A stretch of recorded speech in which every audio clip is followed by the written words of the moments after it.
Bonsoir. Je fais cette vidéo pour répondre aux remarques qui ont été faites à la suite de la vidéo intitulée Choisir le bon thérapeute. Donc j'aurai moins à dire que sur la précédente vidéo que j'ai commentée, puisque les commentaires étaient moins nombreux. Alors, par rapport à ces commentaires, certains étaient directement liés à la vidéo, d'autres un peu moins. Et il y a une personne notamment qui m'a beaucoup répondu, qui m'a souvent répondu, et qui m'a expliqué sur ce commentaire qu'elle avait été atteinte d'un cancer du sein et que le pervers narcissique avec lequel elle était en relation lui a reproché sa maladie en lui disant en substance qu'il ne pouvait plus compter sur elle. Moi, cette situation terrible, vraiment, m'a fait penser à un appareil ménager sur lequel on ne peut plus compter, c'est-à-dire, par exemple, un lave-vaisselle ou une machine à laver ou que sais-je encore, un fer à repasser qui n'est plus efficace et dont on était content, mais qui ne remplit plus son rôle et qu'on doit jeter en quelque sorte. Bon, après, mon avis est très négatif sur ce PN qui a émis ce type de point de vue, mais j'ai envie de dire que dans de nombreuses situations, nous sommes traités de la même façon, même si c'est moins évident. Dans des situations, par exemple, de travail, enfin moi je ne l'ai pas vécu de cette façon-là, même si on nous parle avec amabilité, même si on est gentil avec nous, si on ne remplit pas finalement le rôle pour lequel on est payé, pour lequel on est désigné, on a vite tendance à nous jeter sans se poser de questions. Et nous-mêmes, parfois, nous avons tendance, moi ça m'est arrivé, à considérer peut-être les personnes selon leur fonction plutôt que selon leur statut, en oubliant un peu, enfin pas longtemps heureusement, on n'est pas PN non plus, leur statut d'être humain peut-être, voilà. Et ça renvoie à tout ce qui est interchangeable. On est interchangeable en fait. Mais là, c'est particulièrement terrible et odieux évidemment. Mais comment expliquer ça? C'est difficile à vraiment bien expliquer. J'ai l'impression que malgré tout, même si dans le cas des pervers, les choses sont plus directes et plus nettes, les individus sur Terre sont considérés souvent comme interchangeables. Et même dans le sens positif. Par exemple, quelqu'un qui manque d'affection, d'amour, va parfois se jeter sur le premier venu qui correspond à peu près à ses critères et qui parfois, comment expliquer ça? Et si cette personne ne fait pas l'affaire, elle va se jeter sur une autre personne pouvant éventuellement correspondre à ces critères et remplir ce besoin d'affection, d'amour. Ce n'est pas méchant en soi, mais en fait ça rend les personnes interchangeables et quand on fait cela, on a l'impression quand même qu'on répond à son besoin personnel et pas forcément à celui des autres, même si dans le cas que je cite, ce n'est pas pervers, ce n'est pas malveillant et on n'a pas l'impression d'être malveillant. Mais finalement, quand on se jette en quelque sorte sur un pervers, bon, évidemment, il nous a fait des signes, il nous a montré qu'il s'intéressait à nous, parce que sinon ça ne marcherait pas. Est-ce que finalement, on ne cherche pas surtout à assouvir notre propre besoin d'affection ou de reconnaissance avant toute chose? Mais c'est probablement très humain, voilà. Mais ça n'excuse absolument pas cette chose odieuse que cette personne a vécue quand elle a été gravement malade. Alors, j'ai lu aussi que les pervers narcissiques étaient de très bons comédiens. C'était un des commentaires. Alors, je suis d'accord et pas d'accord en même temps. Euh, comment dire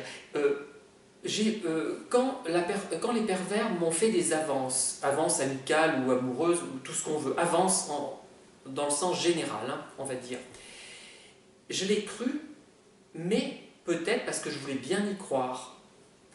Si j'avais parce que si j'avais été moins demandeur, plutôt moins en manque de quelque chose, peut-être que j'aurais examiné plus attentivement la situation et je me serais dit, ça paraît pas bien sincère tout ça, il joue pas très bien son rôle. Et je trouve que d'une manière générale, les pervers que j'ai observés jouaient assez mal leur rôle. Sauf quand moi j'étais concernée, parce que là je perdais le recul nécessaire et je voulais croire à cette réussite. Donc j'aurais cru à n'importe quoi peut-être à ce moment-là, dans ces situations. Maintenant je ne suis plus comme ça, plus autant demandeur. Hein. Donc j'ai moins de cette faiblesse.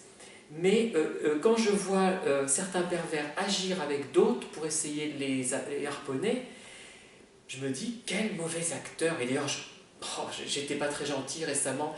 Je l'ai dit, il y a quelques mois, à un manipulateur, que vraiment, parfois, tu joues très mal. Il faut vraiment que tu améliores ton jeu. Hein. Je suis un peu bête d'avoir dit ça d'ailleurs, puisque il va peut-être effectivement améliorer son jeu et être plus crédible, donc plus dangereux. Et ça renvoie à ce qu'on disait une autre fois sur le double tranchant de toutes ces vidéos et de toutes nos remarques. On a aussi eu des commentaires, j'ai aussi eu des commentaires sur les thérapeutes bienveillants ou malveillants. Alors moi, il y a 11 ans environ, j'ai voulu en voir un, enfin j'en ai vu deux. Il y a une première personne qui m'a reçu et ensuite une deuxième personne. La première personne a parfaitement compris la situation. C'était une personne qui avait de la bouteille, qui devait être près de la retraite, qui avait rencontré beaucoup de patients, je pense. Et la deuxième était beaucoup moins aguerrie, elle n'a pas du tout compris. Bon, ça peut excuser le fait qu'elle n'ait pas compris. Et donc effectivement, on peut se trouver face à des thérapeutes qui sont miraculeux pour nous, ou des amis qui sont miraculeux, parce qu'ils sont bien formés, ils ont bien vécu, soit ils ont été formés sur la situation, soit ils l'ont vécu, soit les deux, et donc ils sont à même de répondre à notre demande. Par contre, on tombe parfois sur des thérapeutes, effectivement, ou des amis, bienveillants d'ailleurs, hein, mais qui ne comprennent pas la situation, et c'est plus douloureux qu'autre chose, on se sent en grande difficulté, d'autant plus que ce qu'on peut raconter, parfois est anodin, paraît anodin. On retranscrit avec des paroles, on retranscrit finalement avec une déformation, forcément, ce qu'on a vécu qui était de l'ordre du sensoriel, du subjectif. On n'arrive pas à le transmettre exactement, si bien que la personne qui reçoit ce message ne le comprend pas. Elle dit, bah, ça arrive à tout le monde de se disputer dans un couple, ça arrive à tout le monde de se brouiller avec un ami et puis de se rabibocher, ça arrive à tout le monde de faire des reproches, etc. Mais ils ne se rendent pas compte que c'est très particulier avec un pervers, que ça ne ressemble pas à une dispute normale. C'est autre chose, c'est un mur.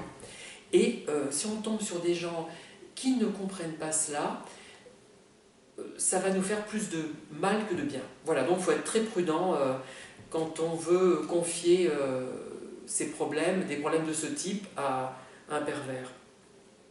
Par ailleurs, ce n'était pas dans le thème de la vidéo, mais j'ai remarqué que beaucoup, parmi les personnes qui ont laissé des remarques, étaient confrontées à des pervers narcissiques bisexuels ou homosexuels refoulés.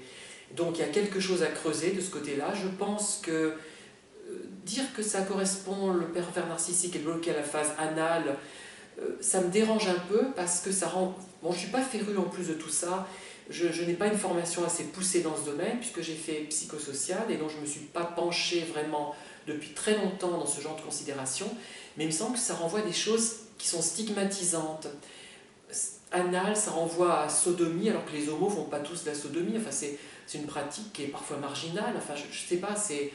Bon, voilà, on a des stéréotypes en tête et dire qu'ils sont homos parce qu'ils ont arrêté leur développement au stade anal, ça voudrait dire que les homos sont incomplets finalement. Et si moi je suis incomplet, ce n'est pas parce que je suis homo, du moins je ne le crois pas. J'ai d'autres...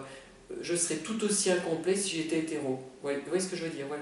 Donc ça me gêne ce genre de théorie quand même, je sais pas, ça me dérange un peu. Mais je pense que le fait de refouler son homosexualité amène à nier ce qu'on est profondément et à adopter un comportement manipulateur de façon à cacher ce qu'on est réellement. Je pense qu'il y a quelque chose comme ça. je ne dois pas être très loin de la vérité. Cette personne avec qui j'ai rompu il y a environ 4 mois était un homosexuel refoulé. Moi, j'en suis absolument persuadée. C'est une certitude absolue pour moi, au moins bisexuel, je veux dire, voilà, au moins. Il prétendait qu'il ne l'était pas, que voilà. D'ailleurs, quand je lui ai dit que j'allais écrire un livre sur la perversion narcissique et l'homosexualité refoulée, il m'a répondu: je ne sais pas ce que c'est que l'homosexualité, l'hétérosexualité, etc. Une réponse complètement vaseuse qui n'allait pas avec sa capacité de raisonnement, qui est tout à fait normale et même au-delà de la normale, je pense. Hein. Voilà. Voilà ce que j'ai à vous dire pour le moment. Je vais vous laisser et vous dire à très bientôt. Bonne soirée. Au revoir.